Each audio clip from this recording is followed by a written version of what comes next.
Ladies and gentlemen, if you'd like to grab a seat if you can. Just a few parish announcements before we start.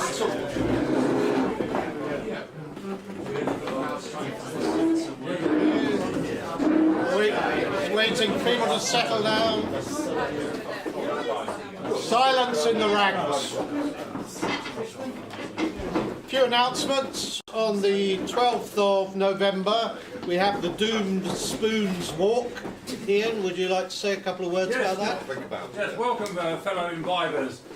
This is a quick tour of some spoons that are threatened. The geographical locations of them, like North East London, East London and North London, may seem a bit of a distance, but our glorious public transport system will whiz us between various places of refreshment. Absolutely.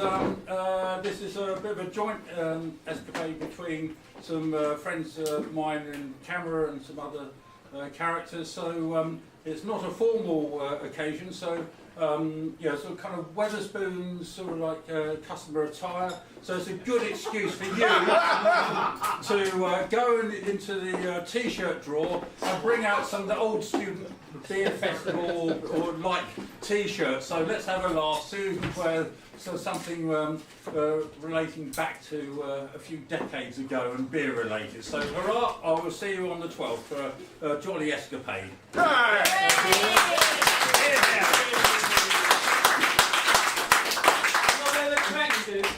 Yeah,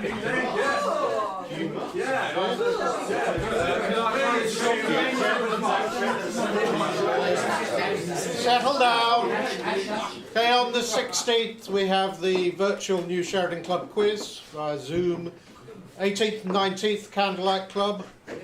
And on the 3rd of December we have our New Sheridan Club Christmas party at the Duke pub near Chancery Lane, and it will be a BBC theme as it's the 100th anniversary. I still quite like the name Noel House Party. Yeah. That was Torkel's idea. Yeah, Torkel's idea. We still have a few copies of Resign, I believe, Tim, for sale, if anybody wants them. Very rare. Particularly warm welcome tonight to the Colonel and Herman joining us from the USA.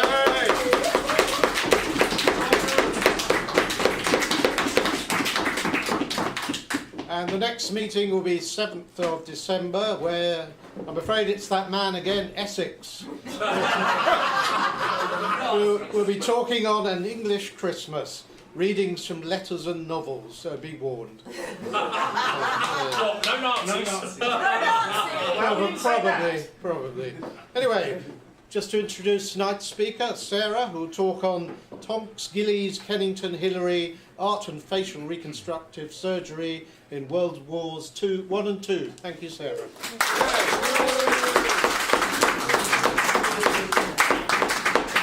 I'm a seated talker, I'm afraid. Please let me know if you can't hear me. I haven't done this for a decade, so I don't know. Sarah, do you mind sitting on that one? I can't see. That's where the light. Sorry. I'm blind on one side, so that's fantastic. I'm really enjoying this. Right, here we go. So,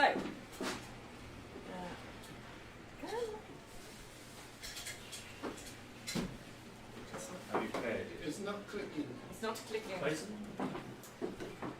Sorry. It'll click for Clayton. Everything clicks for Clayton. I'm not the batteries again. I think so, would you? I would. I can kill technology with a mere whisper. Any WWIs in the house? I don't know why that's not working. It hates me, Has Clayton. anyone got any triple A's? Well, Sarah could always say the word click and you could press the button. Next slide, please. I have 50 of them. That's fine. No one got any batteries? No reason why you do that. You tried this out, and it worked, didn't it? It worked, yes it did. Sainsbury's round the corner. Are you going to turn it off and on again? Take the batteries out, put them back in again, which I just done. What about that one look there? Does that A friend of mine lived through the Soviet times, told me you take the batteries out, you tap them on the surface, then you put them back in again. Same thing. What was the other one? Just to see if the battery swap thing works. These are rechargeable batteries. They might not last very long.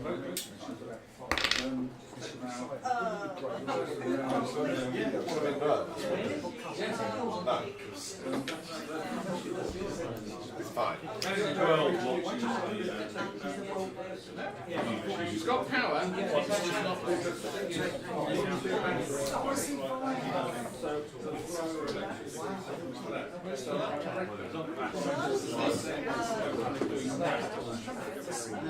Oh, yeah. And then it comes and goes, depending on who the talk is.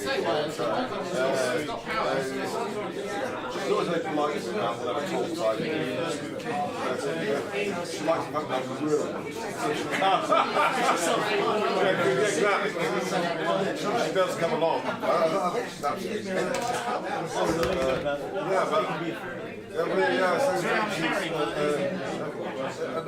I was getting a name wrong, Van or Jamie or something like that. It's always quiet. She's like the mood where I am, or the mood of the talk, so I'm always like to come along. Doing a talk. Okay. Well, I'm actually going to have to redo the whole thing. So in the same quizzes, the quizzes, our friends who live at the Art Deco house, they did this thing, but they should have outlined the city and you had to guess where it was. So one of them was obviously Amsterdam, because it's all seen in acceptance of the money. One of them was obviously Venice.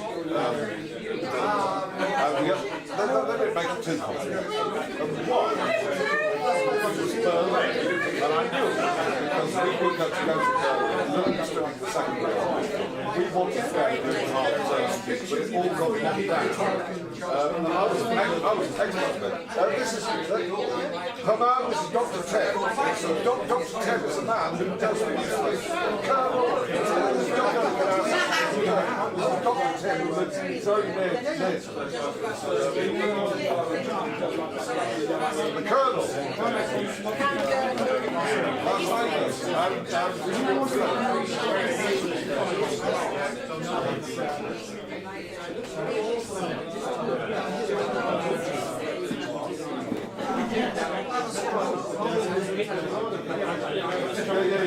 Yeah. It's so Ted does that part. I can go and find a hammer. I can go and find a hammer. Right.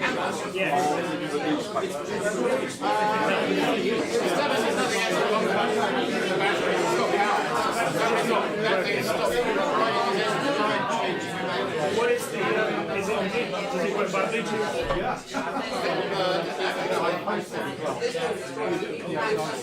Well, it's not something like, but you can't, that's plugged into the projector, right?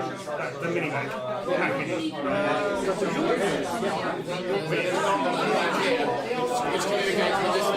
It's not the USB socket. No, but is it a dodgy USB socket? Like USB 1 rather than 2.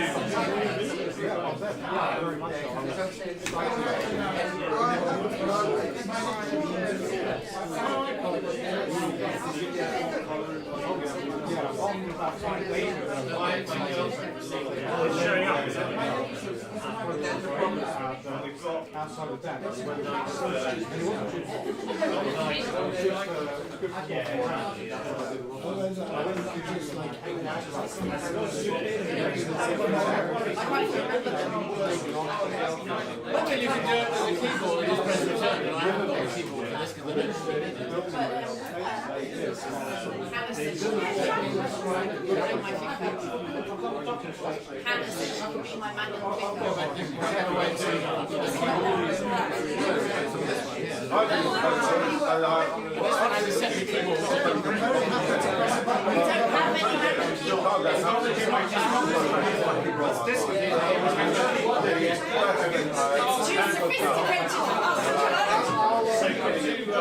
Just use the click on the mouse and get the virtual keyboard out.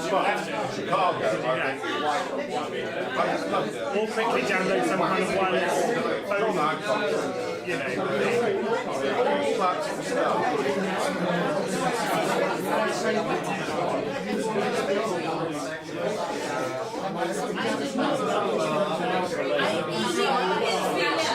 you can we not the next slide? And then someone can have the mouse over there. Can we just not click on the next slide? Like this? I was doing that before. No, Turn it off and on again. Yay! Right!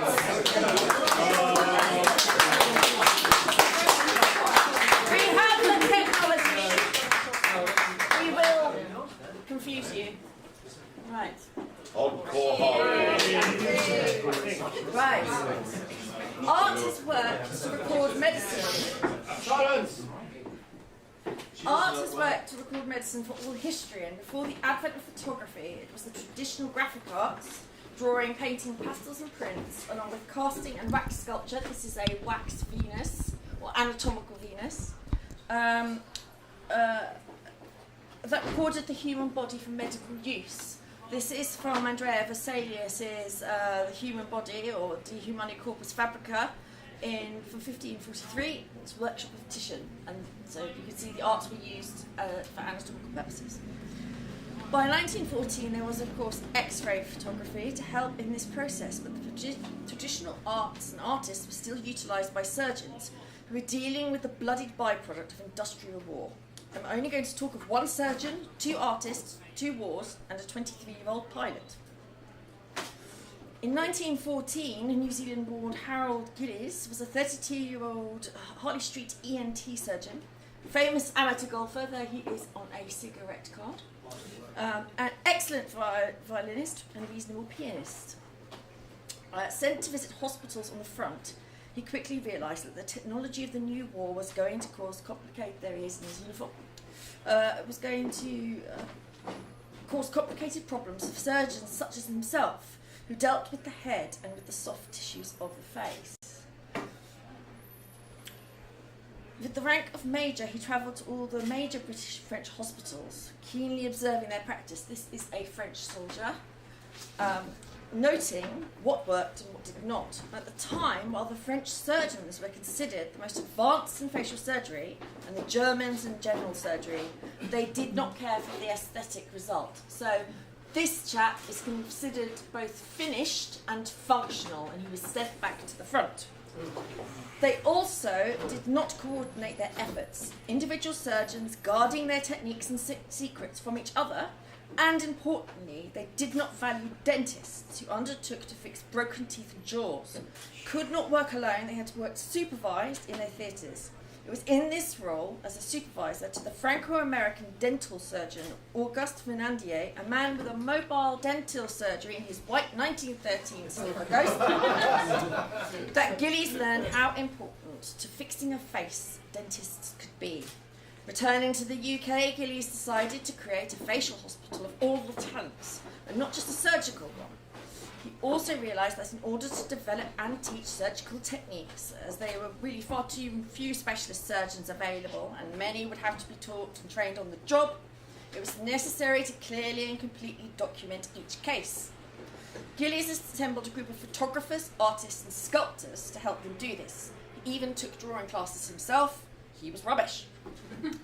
So, Gillies' patients were photographed from all angles, and during their treatment, as you can see. This is a facial splint, and the original wound, and gradually having operations. You see wound contracture here, and sometimes they had to keep overdoing operations because of infection and unexpected results. They were also painted in colour. I want you to have a good look at this. This is most likely by Darrell Lindsay, who was an artist who worked with our feature artist, and this was his type of recording of, this is a pedicule, and that was how he recorded the faces he saw. They were painted in colour, and plaster casts were taken of their face to map in 3D the craters and misplaced bones. They were also x-rayed, which was rare and unusual. These images were then used by Gillies and other surgeons in conference to work out what was needed to be done surgically. The surgical multidisciplinary conference that we take for granted was a new idea, and opposite to what Gillies had observed in France. Surgeons commented on each other's cases, and healthy competition regarding the development of techniques and quality of result, which included function, key thing, function, was encouraged. Surgeons would also work literally in concert, 2 operations happening in the same theatre at the same time, with surgeons consulting each other on each other's patients on the operating table. Gillies began working in extant hospitals in London and Aldershot before the volume of patients made it clear that a new specialist facility was needed. A site was found in the grounds of Frognall House, an estate in Sidcup, in 1917. A whole new hospital was built with funds from both the government, but more from private investors, including Queen Mary, who gave it £4,000, and after whom a hospital was named. All the facilities for rebuilding of faces and the rehabilitation and education of patients were built. Operating theatres, x-ray rooms, an appliance room for the making of prosthetics, and these prosthetics are in the Imperial War Museum, and dental surgery workshop. There was also a cinema, theatre and education rooms. Here patients could stay for the years it would take to complete their treatments. Many of them stayed on as trustees and workers because they couldn't face going into the outside world. The first operation undertaken by Gillies with each patient was usually the same for everyone, to undo what the doctors at the front had done. Terrified of patients bleeding to death, most of the surgeons sewed facial wounds closed. So if we go back to this one, see here, it's just been sewn closed. Yeah. Right? Just sewn closed. Fix it. Whatever type of wound it was, they stitched the edges together like a torn sack. This caused 2 problems: scar contracture and loss of facial function, so they couldn't move, and infection. By prematurely sewing the wound flaps closed, surgeons frequently sewed infection into the face. In addition to the dirt of the battlefield, the human mouth is a mass of germs, and many of the soldiers suffered from poor oral hygiene. The broken teeth, which were literally floating around in their mouths, made their mouths a festering hellhole for a surgeon. By the time Gillies got hold of them, he was fighting not only poor surgical decisions, but infection-filled pus. Gillies would open all the scars, so he'd just open out what was already there. Let the face fall into its natural parts, and then let any infection drain. He would work from there with other surgeons and dentists to rebuild what he could. So you see this outside split. That would be the work of a mixture of dental surgeons and also the appliance officers to come up with something to help support his nose while his upper jaw was being rebuilt. Gillies used bone grafts from ribs. He used skin from all over the body. He just used everything. I mean, it was quite advanced. I was quite surprised at how advanced he was to get to the stage where someone's face could function. He would use plaster casts. So this is a guy called Tom Kelsey, and these are his plaster casts he took. See the photograph of the person in the background, plaster casts of his patients. Here he is. He was either a New Zealander or an Australian, and this is from their archive. Drawings, photographs to map out the potential surgeries, and even do mock operations using fabric attached to the casts to mimic skin. Rubber dentures and pallets were made, facial splints built and installed, and waltzing pedicles, the tubes of skin, to transfer skin from all over the body to the face. So these are the plaster casts of a patient. You can see they've had drawings put on them, and then this pedicule, which is a curled tube of skin, has been moved from his forehead down to his nose to give skin coverage to the nose. Pedicule was a brilliant invention. It allowed you to transfer skin with a safe blood supply, and also because the skin was closed in a flap, so sewn over, you didn't get infection inside. It was not Gillies' invention, though people think it is. It was more than likely came from India via Russia, but what he learnt to do was move it in a waltzing motion from one point to another across the body to the right place. So sometimes people literally had their arse on their face. So this is from Gillies' book, and it shows you his plaster cast, a drawing most likely from our feature artist, Henri Tonks, and then the actual pedicule and result. So you can see the stages. And that's what's left of the flap that was taken from his forehead. When he began to put his team together, Gillies was looking for a man who could document his operations. So he was terrible at drawing faces, even after taking those classes. He was directed to a gaunt figure in uniform behind a desk, Henri Tonks. When war broke out, Henri Tonks was 53 and a professor at the Slade School of Arts in London, yet he went to the front as a surgeon. Tonks had qualified as a surgeon in Birmingham and London before undertaking evening drawing classes which led him astray. This is one of his paintings. It's called Rustic Pageantry, and it's from about 1908. So, yeah. When he got to France, he realised his surgical skills were not going to be of no use at all. The injuries he saw were beyond his ability. So he moved to the casualty clearing stations, taught wound irrigation and cleaning to orderlies, nurses, and anyone who needed to know. Keeping sepsis at bay was key. Indeed, it was the ability to keep patients free from infection that enabled most to survive to the point where they needed the intervention of the plastic surgeons. When Gillies found him, Tonks had a desk job, but he was, of course, the perfect man for Gillies' pick-up project. Trained as a surgeon, but with brilliant skills as a draftsman, Tonks could understand and rapidly record what he saw on the operating table, and this he did, creating pen diagrams of operations in situ and neatly annotating them. This is Private Charles Deeks. This is from his file, and you can see that he labels the flaps and the edges and everything that gets sewn together, just like a map or just like an airfix kit, but a surgery airfix kit. And Charles Deeks is used always when people look into this type of work as an example. He's always there, and you'll see in a moment why. Working with Gillies gave Tonks another opportunity, the chance to record faces he would never see again. No one had ever seen faces like this that ever survived. Tonks was a good artist, a skilled one, and he was in his element. He was asked to draw the patients before and after their surgeries. So this is Charles Deeks when he came in, photograph. Not good. So this is him drawn by Tonks before his surgery. Please note the way that Tonks can describe a bulging lip with drool, and also can tell you that how displaced the chin is by putting in the beard. So you can see what's actually happened to his face. So though you've got this photograph which tells you the colour and the shine tells you actually what's going on in terms of bits of face and wounds.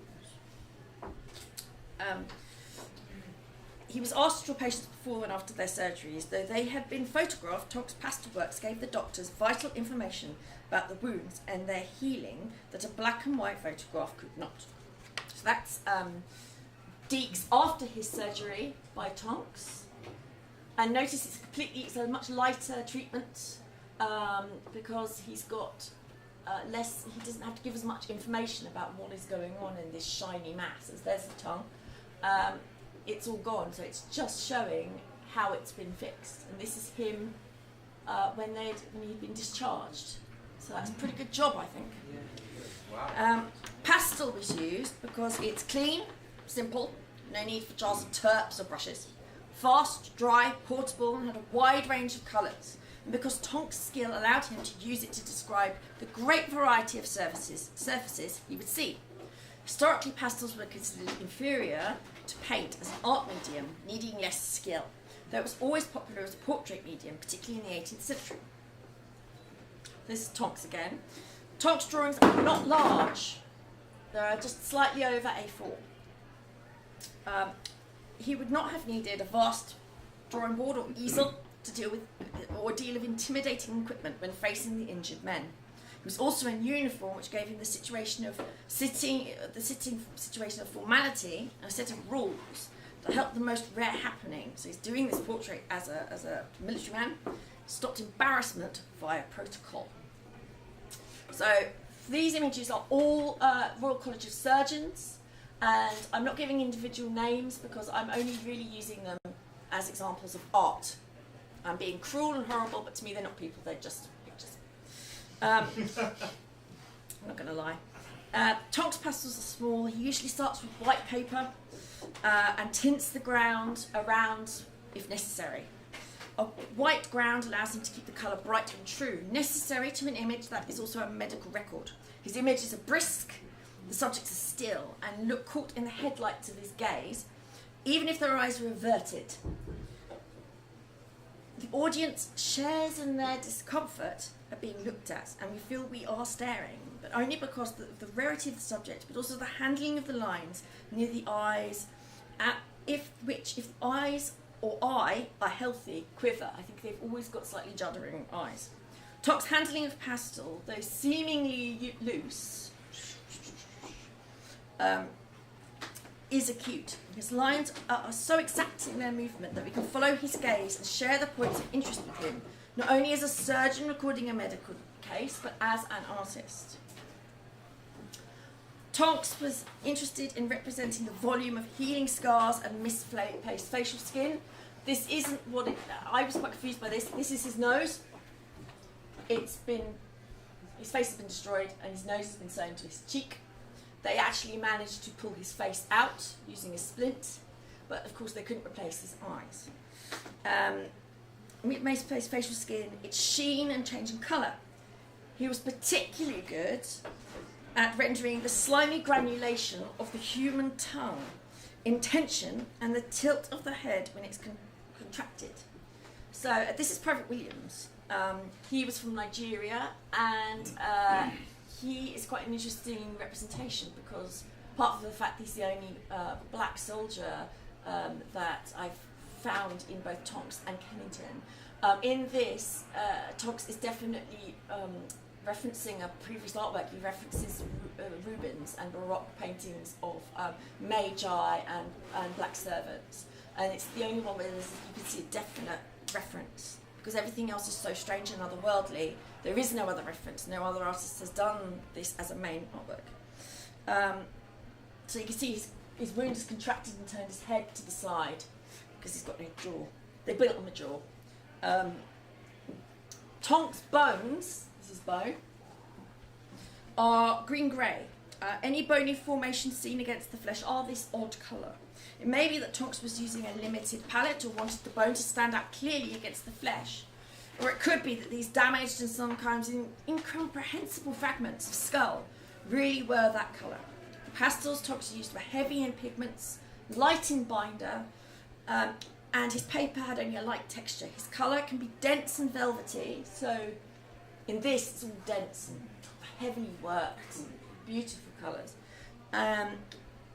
Or lightly applied and follow the grain of the paper and allow it to show through. Tonks' works not only describe the colour of the wounds, vital to knowing how healthy or not the tissues were, but also their texture, the constriction of scars, the rippled edge of torn cheeks, tongues in the wrong place, the depth and gloom of nasal cavities, shiny bloom of swelling, the grey-green of mandible and teeth that have been brutally displaced. Many of the photos, it's very difficult to actually understand what you are seeing in terms of skin and bone. When used beside Tonks' pastels, it becomes clear. These works were also copied, literally almost like a photocopy, they were photographed, drawn over by the surgeons, using them to map future flaps and sutures. Beyond being an aid to surgeons, Tonks enjoyed these works. He wrote of them, "It is a chamber of horrors, but I am quite content to draw them as it is excellent practice." A young fellow with rather a classical face was exactly like a living damaged Greek head, as his nose had been cut clean off. Another I have just finished, with an enormous hole in his cheek through which you can see the tongue working. Rather reminds me of Philip IV, as obstruction to the lymphatics has made his face very blobby. That's this guy. This is a Private Age Palmer. So this chap reminded him of a Velasquez. He also understood how sensational these images were and could be. After the war, when a museum, like the museums you see in continental cathedrals, was set up in the hospital, partly to create funds, in Sidcup, Tonks would not allow these works to be displayed. He did not want people to gawp and shudder at them, and thereby their unlucky subjects. Of course, he had stared and recorded, and had the rare chance to do so, but he did not want these works to become attractions. Indeed, they were hidden away in the body of the Sidcup collection in the Royal College of Surgeons, accessed by students and professionals only, if they knew about them. They were some of the only works that survived a bomb in 1941 that hit the Royal College of Surgeons, took away all the plaster casts, and the artwork connected with Sidcup. Most of the artwork that we now have connected with this is actually in Australia or Canada, because Sidcup brought together the Commonwealth surgeons and groups, and they took their people and their images with them. The Tonks pastels survived in neglected isolation until the 1990s, when historians sniffed them out, put them on television. They've since been displayed in several exhibitions, and in 2014 a book was published about them. I just want to show you this one. This is one of my favourites. This is Walter Ashworth. I used his image to promote the talk, but this is him before with a bowl to collect his drool. This is the Tonks drawing of his surgery. See how rapid the lines are, but the surgical drawing overlaid is actually very accurate. And then this is him after.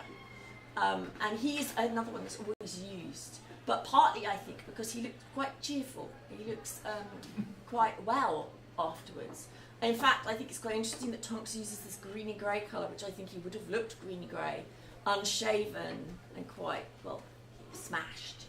And then when he redraws him, he gives him this pinkness and brightness and light and brings him forward. But I'm like projecting on that. After the war, Tonks went back to the Slade, tutoring future luminaries such as Stanley Spencer, retaining his reputation for strict discipline and damning remark on draftsmanship. And he died well regarded, but quickly forgotten, in 1937, his unique record of pain, suffering and beauty lurking in the dark. By the time World War II came along, the Sidcup system of recording was gone, though some of the hospital remained, but its lessons had been learned and streamlined. Cameras were small enough to come into the operating theatre, and medical staff were trained in medical illustration. People like Tonks, artists first who could understand the broken face, were not needed. Eric Henri Kennington was 26 in 1914 when he attempted to join up, but was rejected for unspecified reasons. He was an established artist known for his images of street life. This is known as the Costermongers from 1912. He attempted to join up again, and as a private with the 30th Battalion London Regiment, the Kensingtons, was sent to France. Shortly after, he had an accident with a gun and shot the second toe of his right foot off. Became sick with infection and stuck in hospital for months, leaving the army in 1915 with an honourable discharge, and I'm not just talking about his toe. In 1916, he was back at the front line, and this time as a war artist, sharing space with the more famous John Singer Sargent. Like fellow artist William Orpen, Kennington went to the front without the protection of a commission or a place to stay far from the fighting.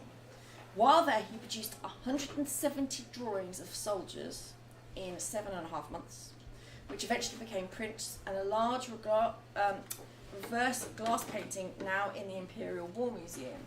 Reverse glass painting is the sign of mental instability in an artist, because you paint the glass, the first surface of the glass first, and work backwards.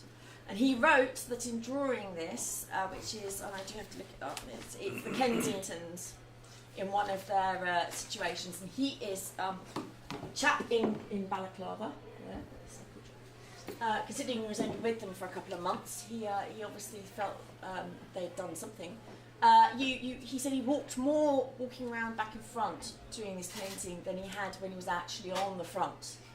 because you have to go back and forth. It's quite astonishing. I've not seen it because I haven't been able to, but it sounds lunatic. Which is good. In 1920, he met T.E. Lawrence. This is his drawing of T.E. Lawrence. This is his style at the time. It's sparse, his drawing style in pastels.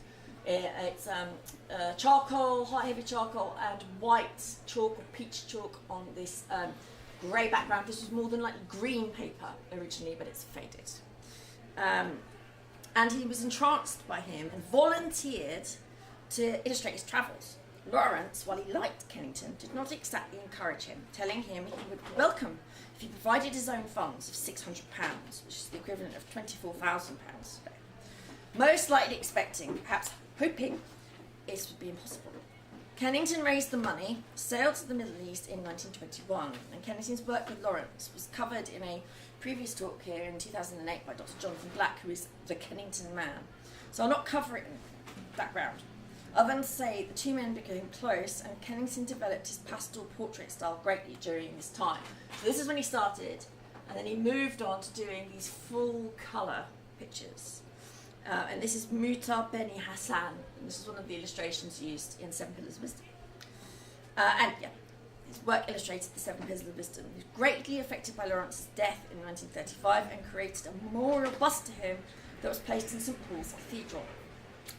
Having begun sculpting memorials in the 20s, at his own expense, over 3 years, he created the full-length effigy of Lawrence that is found in St Martin's Church, Wareham. So he did it, he wasn't asked to, he just did it. Lawrence wrote that Kennington was the only man who had seemed to represent his top moment in art. He left personal items to him. During the 30s, beyond creating memorials to Lawrence, Kennington continued his sculpture, memorials and some society portraits. In 1938, believing another war was close, he founded a camouflage group attached to the Air Raid Precaution Department in the Home Office, believing that the art of camouflage would be much needed in any future war. When World War II broke out, Kennington was sent back into action as a very specific war artist, drawing portraits of top military men and heroes. So this is Admiral of the Fleet Sir Alfred Dudley Pounds. This is one of his first World War II commissions from the the War Art Commission in the Ministry of Information. He drew over 150 pastel portraits between 1940 and 1943. Kenneth Clark, then director of the National Gallery and advisor to the War Artists Committee, wrote that Kennington was chosen not only for his merit as an artist, but because his style lent itself to reproduction in the form of picture postcards, damning with faint praise. Now, I'm going to show you some portraits from Kennington's time as a war artist. They are all either in the Imperial War Museum, the National Maritime Museum, or the RAF Museum. Again, to me, they are portraits, not really people. I'm a naughty, bad person. And so I'm not going to name them unless for particular reasons. So this one is in the National Maritime Museum, and I got to see it. And it's much more stunning in real life. It's quite an astonishing picture. Pastel was again used because it was clean, dry, easy to transport, discreet, easy to obtain, didn't take up much space, and was also not intimidating to the sitter. Kennington could sit with a drawing board in his knee and get on with it. He'd honed his style and technique over decades. He had an average sitting of 1 to 3 hours. He was paid 25 guineas at work, and he travelled across the country. After drawing some top military brass, Kennington was given naval subjects to draw, including men who had taken part in the Battle of the River Plate. Kennington commented that with naval subjects, so this is one, another,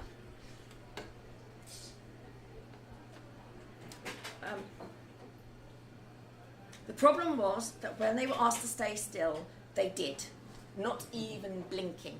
And there's a famous one of a guy called Stoker Martin, which I could not get a reproduction of, which is in the National Maritime Museum, and he's just sitting there like someone has turned him to stone. You are Medusa. Kennington's works are bigger than Tonks's works. They are about 80 by 60 centimetres at least, usually drawn larger than life. The classic monumental heroic. Kennington uses most frequently a very limited palette, sometimes only 4 colours. So in this work, he uses, believe it or not, he's got the black at the background, he's got white blue, cream, and burgundy. And if you look in the shadows, which you can't see in this reproduction, he just uses burgundy and cream to give the skin tone. And he uses the dark ground to give shadow. So it's us as the viewer that's doing all the work. Our brain puts all the things together. But you can see he's lit from the front, looks like a sculpture.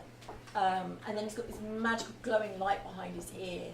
In reality, that's one of the best drawn ears you can see, but you can't see it because the National Maritime Museum have photographed it not optimally. Also, one of their Kenningtons has got mould. Anyway, yes, I went to see it. It's mouldy.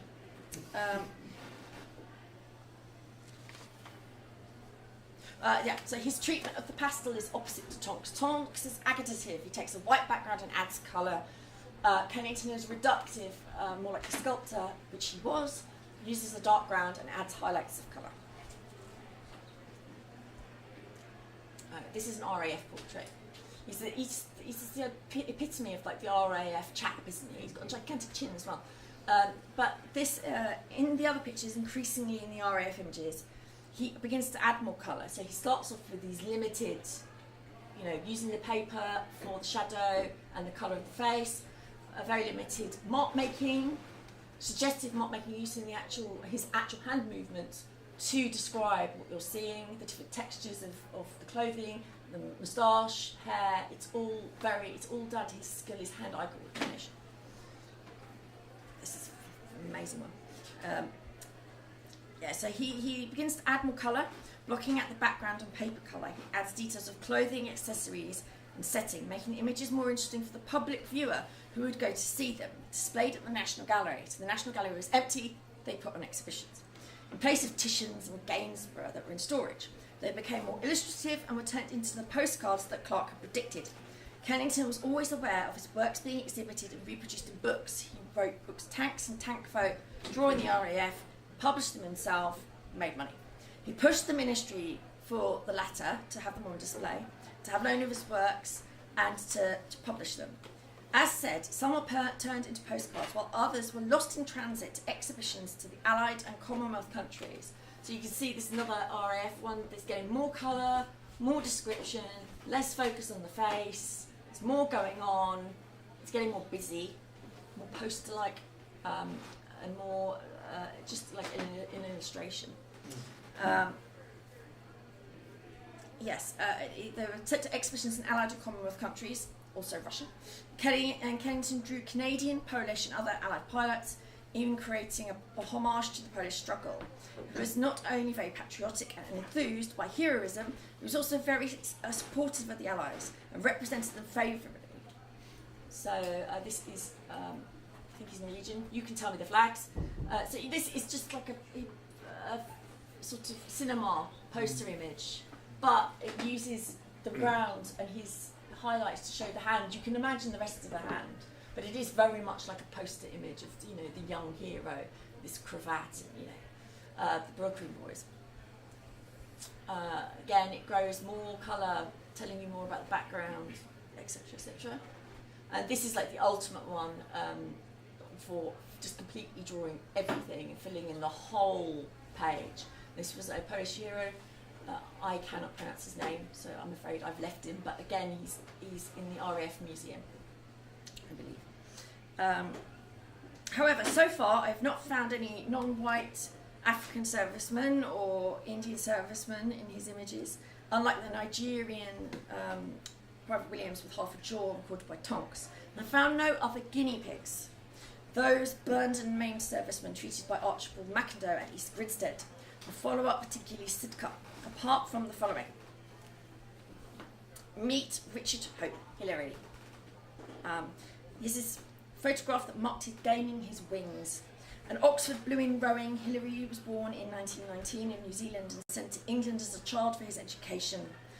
He had spent the summer before the war broke out travelling through Europe rowing.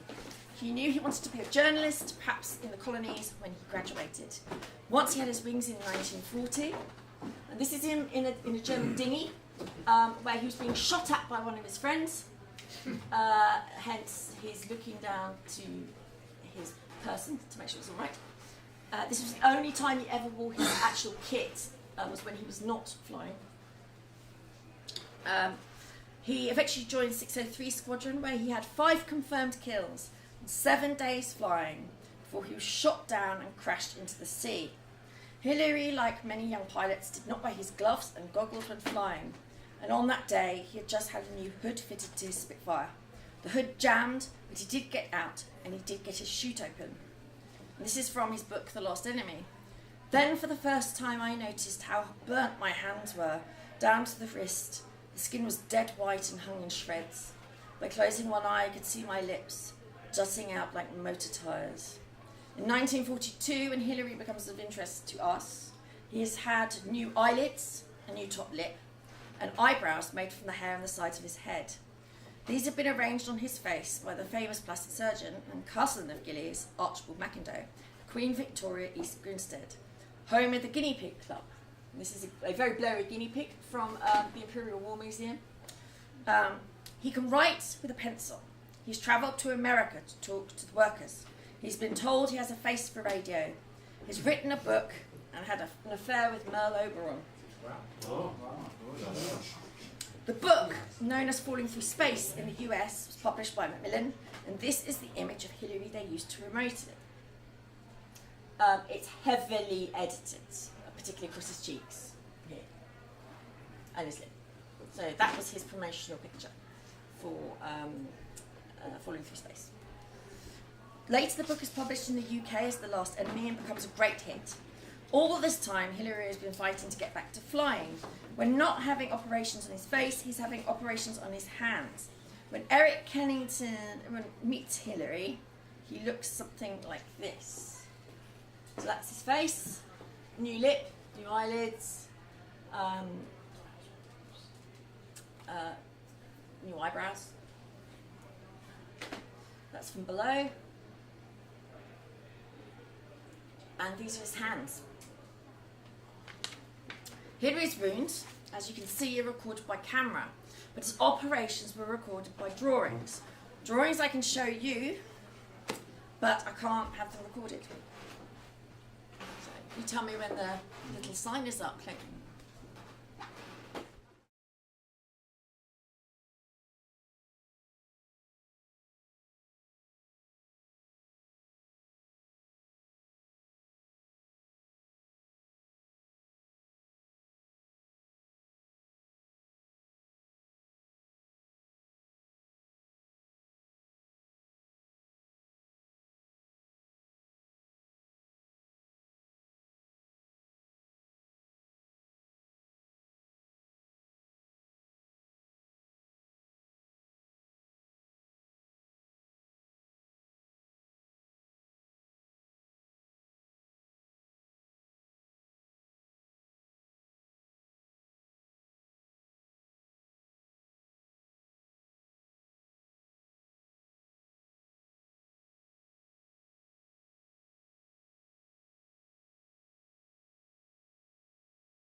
By late 1942, Hillary desperately wanted to be able to fly, and he knew the operations would continue, still having trouble with watery eyes and with his hands.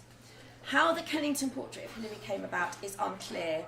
It is known that Eric Linklater recommended Kennington to Hillary, but why Hillary wanted a formal old-fashioned pastel portrait, which you'll see in a moment, it's not documented.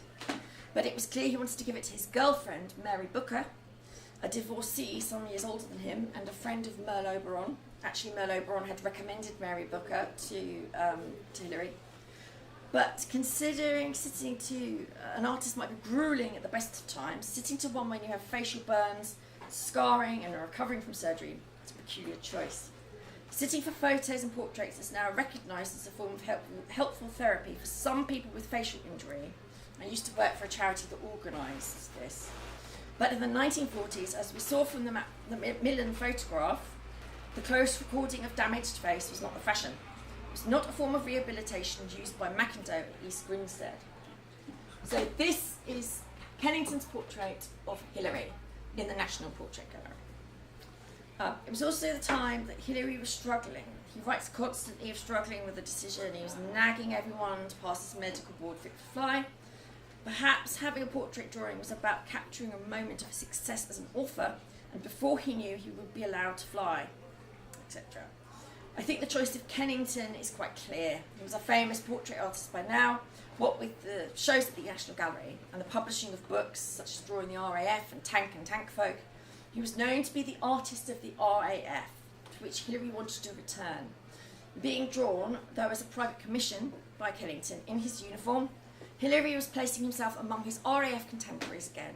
Indeed, this image could easily slip in with the other 120 pictures. On the 1st to the 3rd of October 1942, Hilary travelled to Kennington's house in the south of Oxfordshire and sat for him in a room full of Lawrence memorabilia. Kennington gave him a rare copy of Lawrence's The Mint, his account of his return to the services as a member of the RAF. This book was not meant to be published until long after Lawrence's death, and Kennington was one of the few people to have a rare, limited edition of the text. Hilary wrote to Mary that he had quite lost my heart to Kennington. He has the most extraordinary personal magnetism of anyone I have ever met. A great man, I think.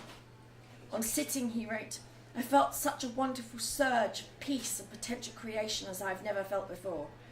Kennington has uncanny second vision. You can see it in his portraits.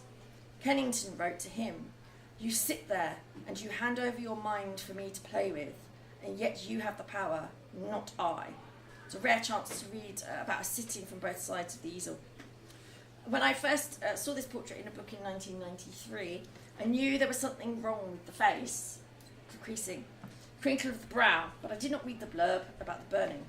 Indeed, I just thought it was the artist's style.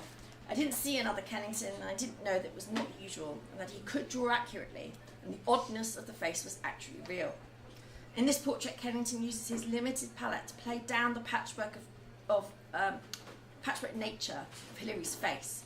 It was noted that his grafted eyelids were paler than the surrounding skin, as was his top lip, having been grafted from parts of the body that were not frequently tanned or exposed to the weather, even as a rower. The irregularities of Hilary's brows and eyes are turned into a look of intense concentration. The strong frontal lighting bleaches away the ruts from his burns. It's only the peculiar pinched nature of the interior corner and the highlighted arc of unusual anatomy at the external edge of his left eye, and the contrary anatomy of his nose, wide pale bridge, it's kind of flat, and pinched length and slight tip, described by tone and colour, that tell us there is something wrong. The viewer would think that some of it is lighting, but indeed it was colour. The bridge of Hilary's nose was augmented in the US, and it was indeed paler than the rest of his nose. The viewer questions the veracity of the portrait, the artist's ability, like I did, because the shadow of the nose makes no sense. But indeed it was so pinched, as were the eyes. The lips are shown with a bow on the upper lip. It's very important, he loved the bow in his upper lip. Which had been there before the war and that many had said disappeared with surgery, but we know from the photographs we saw is actually present.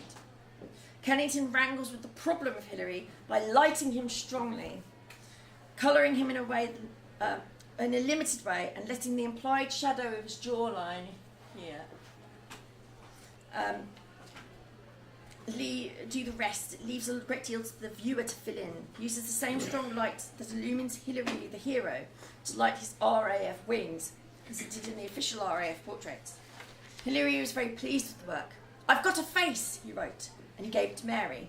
A month later, Hilary was finally found fit to fly, against the repeated warnings of McIndoe, who wrote that not only was Hilary physically unfit, but also perhaps mentally strained. He was posted as trained to be a night fighter pilot. On January the 7th, 1943, Hilary and his navigator were killed when the Blenheim Hilary was piloting crashed into a hillside during the nighttime training exercise.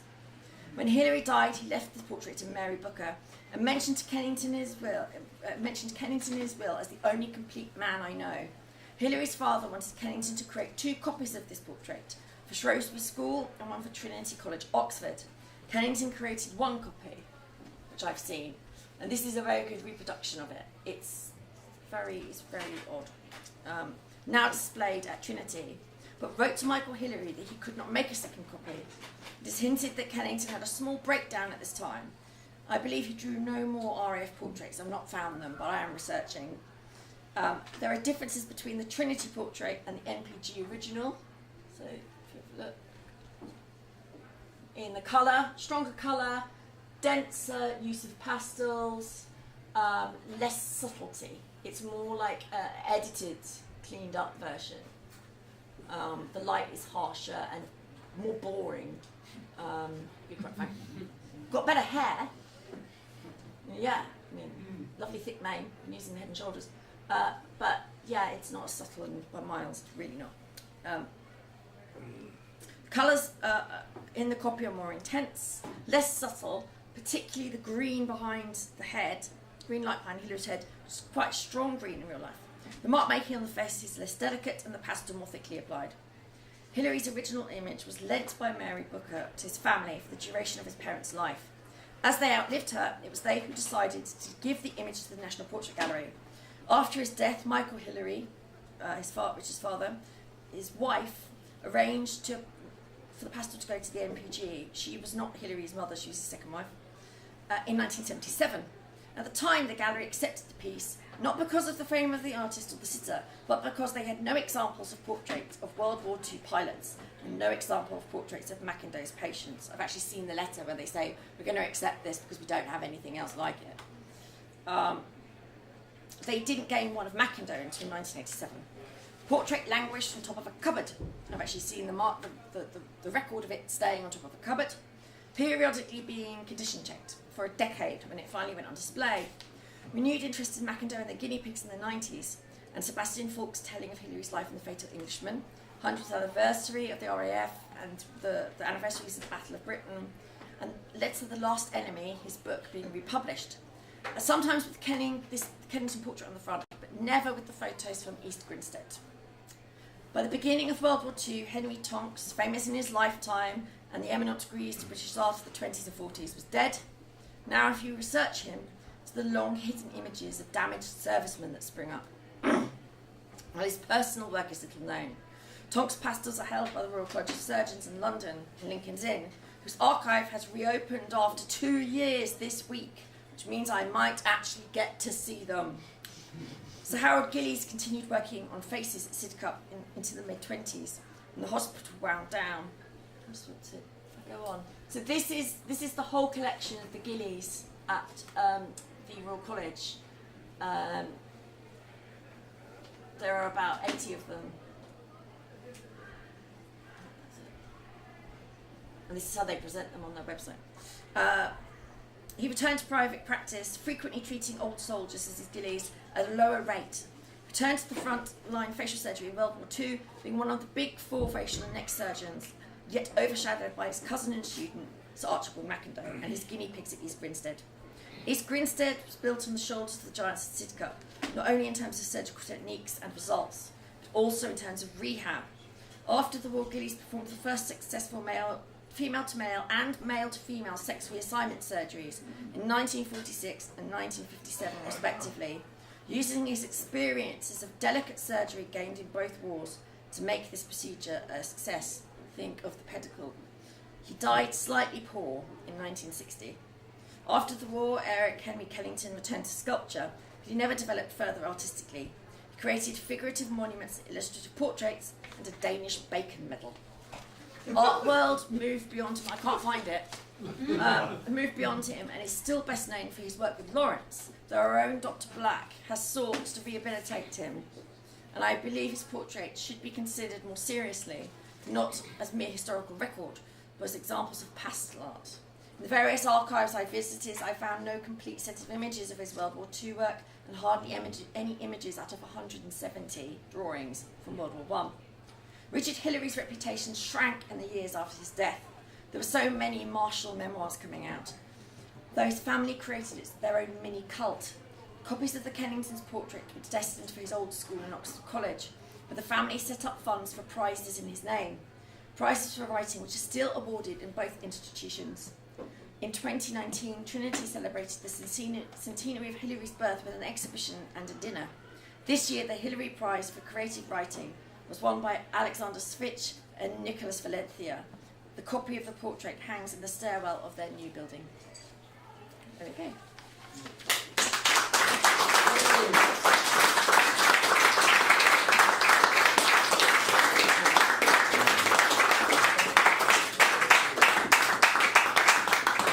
very much, Sarah. Absolutely fascinating talk. We've got time for a couple of questions? Yeah. Yeah, Bobby? Yeah, just I didn't catch the name. Dr. Jonathan was the expert on... Dr. Jonathan Black. Black, thank you very much. He's at... Kingston. Yeah, he's at Kingston now. Yeah. He's known, I mean, you go into an archive and you say, I want to look at Henri Kennington, they're like, have you read Jonathan Black's book? It's here if anyone wants to look at it. Excellent. Yeah, Very interesting subject, which I'm very squeamish, but Not anymore. what led you into sort of this subject, and that may I ask? If you don't I mind. wanted to, when I was a teenager, I wanted to work as a facial reconstruction on archaeological skulls, Okay. basically. I'm just interested in the face. I'm almost obsessive. I mean, I'm autistic and my obsession is faces. Yeah, because like, the faces, when if they are damaged, it's a very difficult thing Yeah. to reconstruct, Well, the thing is but a that very important thing to reconstruct. Gillies is quite extraordinary. He uses the pedicle. He thinks of things. They did bone grafts from ribs. Then Yeah. people think it's a modern thing. It's not. He put bone grafts in the nose. He used to put them under the skin of the forehead so they'd acclimatise and move it down. I mean, people were reconstructing noses because of syphilis in the 16th century. He used almost the same technique. There's only so many ways you can rebuild a nose. His great discovery is actually that if you move skin to a nose or a mouth, you have to line it. You have to double it up because you can't have a raw edge inside. And he also discovered that you never use a hairy part for the inside of a mouth. Okay, thank you. Thank you. That's very interesting. Any more questions? Yeah, I've got. Yeah, James? Typically, I know each patient is very individual, but typically, how long would this facial reconstruction take? It depended on how much he had to undo and how much he had to rebuild and how much experimentation. So you get someone like Ashworth, who's our sort of star, and actually though his injuries looked absolutely appalling, he didn't have to have that much done. Usually what actually happened was that they'd have 1 or 2 operations and go away and then come back and find that something wasn't working, or they had to wait for something to heal. So it took over years, but Sidcup wound down in the late 1920s. People were still coming back to have bits fixed. And the other thing was that people kept coming back to him into the 30s, you know, all the way down. And he didn't charge for that when they were coming back to him. Also, what he did was, with the ones that would need more surgery and particularly badly injured, he had them retrained. So they learned how to stuff dolls, they learned to do, they learned skills which meant they wouldn't interact with people. And they stayed at the hospital. I mean, his chauffeur, his accountant, almost everyone who worked for him when he left there were patients. So sometimes, you know, there was years. You know, they were still coming. Fresh injuries were still coming in 1919 because it took so long for them to get from France to him, eventually to the right person. But one of his great, I didn't mention it because I've actually forgot. One of the things he did was when he was trying to set up a hospital and he was being poo-pooed because they said, who cares about what these people look like? He made these labels with his name on. And he gave them to the ministry and said, put this label on people who have facial injuries and they will come to me. So it had his name on. And they were literally labelled like a package because they ended up. One more question, James? I know that these are basically portraits. Yeah. And I know that when members of the committee get their portraits done, they want to be flattered and sort of, you know, have what they were provided by nature enhanced for the benefit of the viewer. But these are quite raw, it seems to me. Well, they have to be. Yeah. They're accurate. They're more. They're not portraits. This is the thing. The parts of them are portraits. The bits that represent the bits that aren't damaged are portraits. But look, well, I think my question is, which is the greater skill, to highlight the injuries in the right way, to educate, or to enhance a member of the committee to hide what nature gave them? If you are drawing what is in front of you for a purpose, that is what you do to the best of your ability, and that's what Tonks did. He used his skills and his knowledge, and he also used his informed knowledge as a surgeon to capture what was necessary for the purpose of the drawings. In turning someone in photo editing someone with a paintbrush, you're not actually drawing what's there, you're drawing what you imagine. So really it just depends on how difficult it is for you as an artist to draw something that doesn't exist. It's very difficult for an artist to capture the glorious committee's ethereal beauty. You